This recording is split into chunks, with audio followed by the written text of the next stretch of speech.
Tai Jeigu kolegos dėl gal jau punktų vadą uždarymo išklausykim, yra ar ne, bet- aišku motyvai, kokie motyvai lėmė, jog likusiuose dviejose punktuose ribojamas pėsčiųjų ir dviratininkų eismas?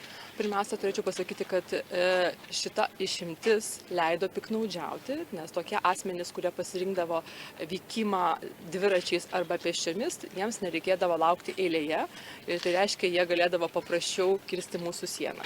Ir matėme, kad pernai metais skaičius tikrai ženkliai išaugo, 68% ir nežinau, ar teko matyti, bet gal turite filmuotos medžiagos, kai pakelėse yra sudėti dviračiai ir tiesiog, matoma buvo, kad buvo piknaudžiaujama šitą galimybę ir tai yra tam, kad taip pat suvaldyti rizikas ir neleisti piknaudžiauti šitą Ką galimybę. reiškia piknaudžiaujama? Tiesiog naudodavosi supaprastintų būdų tam, kad tiesiog lengviau paprasčiau kirsti ar apeinant tam tikras procedūras, nelaukiant eilėje. Ministrė, Baltarusijai, kurie bėgo nuo režimo į Lietuvą ir gavo politinį prieglobstį mūsų šalyje, dalis jų reguliariai grįžta į Baltarusiją. Tai kaip jūs tą vertinat, ar tikrai jiems tenais gresia pavojus, dėl ko mes jiems politinį prieglobstį suteikėm ir ar nebus peržiūrėta?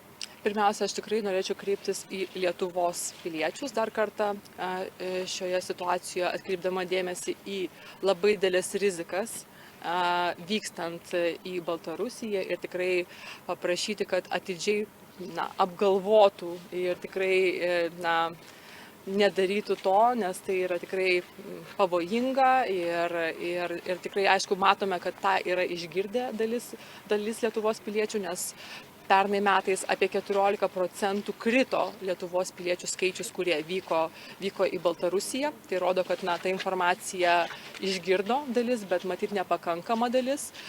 Bet kalbant apie kitus atvejus, ar ne, kalbant apie asmenis, kurie yra Lietuvoje ir nuo režimo nukentėję, tai yra labai didelės rizikos ir nerekomenduojama tai daryti, nes tai tikrai kelia klausimų dėl tų žmonių atsakomybės, nes gali kilti pavojus jų gyvybei ir sveikatai ir nelabai suprantama, matyt, ar neįsivertina, nes gali įvairių rizikų atsirasti ir saugumo tarnybų.